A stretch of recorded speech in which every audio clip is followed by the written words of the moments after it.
Hello to all my survivor friends and family. I hope that you all are having an amazing day.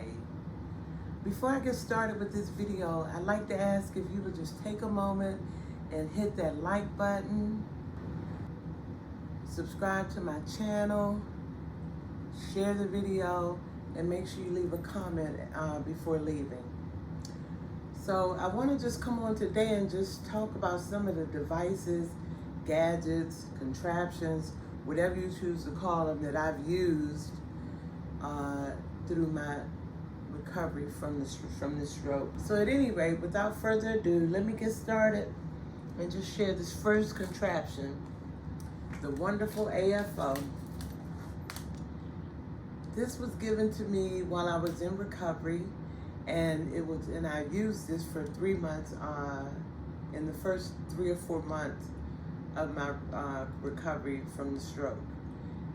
This was not the best device for me, although I used it and it was very helpful because I had no muscle use. There was no muscles working in any part of my leg, so this was very helpful with allowing me to stand up for short periods of time, and then just putting this bottom piece in a bigger shoe. I just didn't like this device at all. So what did I do? I went to the internet. I tossed this one to the side. Bye. And I went to the internet and researched until I found a company called Saebo. And this device is called the Saebo Step. And I'm going to leave in the description a link to Saebo's website so you can see the many devices that they make for stroke recovery patients. At any rate, this device was the coolest thing. And what it does is it makes your ankle sit up straight. It allows your ankle to sit up straight, and you can walk and wear your own shoes and keep your ankle straight. This device right here is what taught me how to help me get rid of my rolling ankle and taught me how to walk and stand on my own foot. So shout out to Saebo and the Saebo Step. And I no longer use this any longer. Here is another product made by Saebo, and it's called the Saebo Stretch. And this device is, you put your pinky here, 3 fingers here, your thumb there, and then this gets strapped around your arm. It has Velcro on the back that you unloosen all these pieces, and then you tighten them up to fit your arm. And this comes in different sizes: small, medium, large, and extra large, I believe. But at any rate, this right here was very helpful with me with my spasticity. I would sleep with this one at night, and then it would teach you, if you could bend your fingers, it would teach you how to bend your fingers. And also it would keep your fingers straight, because I know that people who've had strokes or brain injury knows how when you move the affected arm, it tends to get spasticity, and then the fingers curl up, and then you gotta keep pulling them apart. So this right here was very helpful with keeping the fingers straight. And I don't use this one any longer either. So, and that's because my occupational therapist made me this nice little homemade thing. And this also has Velcro on each side. But I like this one better because it's easier to put on, and it does the same thing where it keeps my arm straight. The thumb goes in this piece here, and then your 4 fingers lay up here, and then you put the Velcro on to keep it in place. Sitting on the couch, I could put my arm on the arm of the couch, and I could lift this hand up.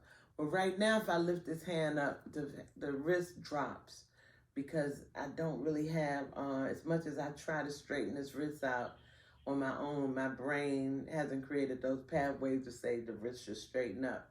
So wearing this thing here allows me to lift the arm up, and it keeps my wrist straight up. And so it's kind of training my wrist, you know, to do better. And I think my wrist is doing better because I think it used to drop a lot more than this. And it's slowly getting better, so I'll continue wearing that one. I also use that one in the kitchen because I can place that one up on top of the kitchen sink and hold a pot and put some weight with my hand inside of this thing and put some weight on that pot and hold it, or plate, and hold it in place so I can wash the dish or dishes. And then also while I'm cooking, I use this hand brace because without it, my hand would just fall off of the kitchen counter. So that helps me keep my hand up on the counter while I'm cooking instead of just letting the arm dangle. So anyway, I still wear this one and I love it. Okay, the other thing I want to show you that's made by Sabo, I'm really representing Sabo today, is the mirror. That this mirror, for me, I'd have to turn the mirror to the left side. Okay, to the left side. So you put this mirror up on the table, and you put the weak arm inside of the box, and you put the arm up on the table, put the weak side inside of the box, and then you have your strong arm on the side where the mirror is. And what you do is you pick up coins, put coins inside of a cup. You can move objects around. You can write with the strong extremity or the hand while the weak one is inside of the box.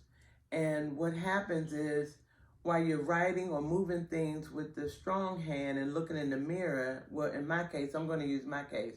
While I'm looking in the mirror, it looks like I'm using my left hand and my right hand is involved too because of the reflection coming from the mirror. So that is something that's supposed to trick your brain into creating the pathways that say that right hand should be doing something. I haven't used the mirror as much as I should. When I purchased it, initially I couldn't keep my arm to stay up on the table.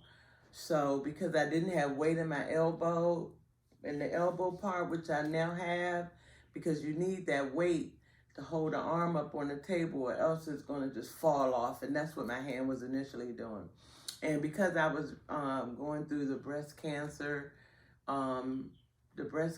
treatment and then the surgery and radiation and all, I just said, you know what, I'm going to put the mirror to the side and concentrate on just walking and taking care of the breast cancer because I wasn't in a race and I figured everything will come in its due time. So I want to get back to the mirror now and work on that and see what that does for my hand, because what I understand, if you use this consistently for, I believe it's a week or two based on an occupational therapist on YouTube, the more you use it, the more your that weak extremity will come back. So I'll keep you posted on that.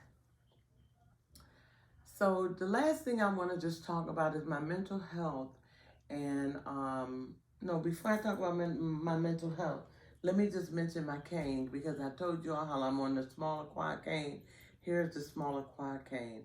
I started out with a large quad cane that had quads on the bottom, 4 quads on the bottom that was probably 3 or 4 times the size of the smaller quad to help with my balance while I walk with the cane.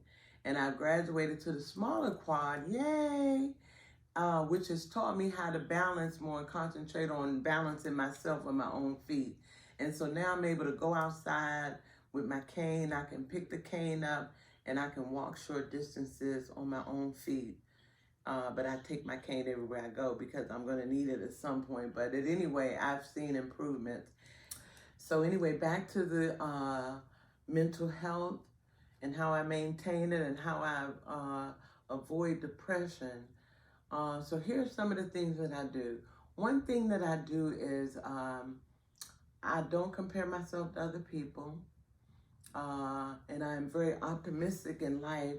And most importantly, I pay attention in my life more than I pay attention to other people's lives, and recognize that my life is just as important as anyone else's. With social media out here, it is really important that you always know and understand that you should not compare yourself to anyone else. There's going to always be somebody that may have something better than you but it doesn't mean that your life isn't good. I love everything that I have every single thing I have in my life I love. And I'm gonna say this. If you never compare yourself to others, you will never feel inadequate. So just know, pay attention to what you have and what you need to do. It's so important that I am my biggest cheerleader and I am my best advocate. No one in my family had this stroke. I had this stroke. And I can't expect everybody else to act like they had a stroke. They have their own lives to live. They have their jobs to go to. Other than that, I am pretty much on my own by myself. So it is really important that I am careful about what I listen to, what I allow in my spirit, what I allow myself to believe. I just know that, and I have wonderful friends who check up on me as well. And I have to know that the people that I don't hear from, I have to know and believe, because this is what I believe, that they're thinking about me and praying for me, and that's good enough for me. So it's really important that you become your best advocate and know that people really do care about you. And if you only have one person that checks up on you and not the 10 other people that you think that should check up on you, you can't concentrate on those 10 other people that didn't check up on you. You have to just appreciate and be thankful for that one person that's checking up on you. You have to appreciate what you have. I've learned to just appreciate experiences and relationships. As a matter of fact, my birthday was just July 3rd. I turned 59 years old July 3rd. And one thing that I told my children is to stop buying me gifts, because I don't need anything. I have everything that I need. What's more important to me is to create experiences. I said, if you want to do something for me for my birthday, get me a gift card to one of my favorite coffee shops. Buy me a movie ticket. Give me a gift card to one of my favorite restaurants. Once I get back on my feet, let's go bowling. You know, that's the kind of things I'd rather. Those have become more important to me than obtaining things. So, and you have to think about what's important to you and make sure that we create that in our lives. So those are just some things that I just wanted to share with you guys about how I create a space and an environment around me that keeps me from feeling down and depressed. And everybody has something, their own thing that makes them feel good. But I know the most important thing is that you have to be your best cheerleader and you have to become your best advocate. You have to. That are recovering from strokes, you know, some are just like completely bedridden because they don't have any functionality or whatever reason. But if you see and hear, just make sure that what you're listening to and what you're looking at, how important that is, and it's going to play a big part in your mental health and you feeling depressed or you just feeling really good about yourself. So just make sure that you take care of those things and make sure that you're putting the right stuff into your spirit, and it'll take you a long way. So until the next time, have a great evening and God bless you all. Remember that we are not victims, but we are survivors. Take care for now. Peace.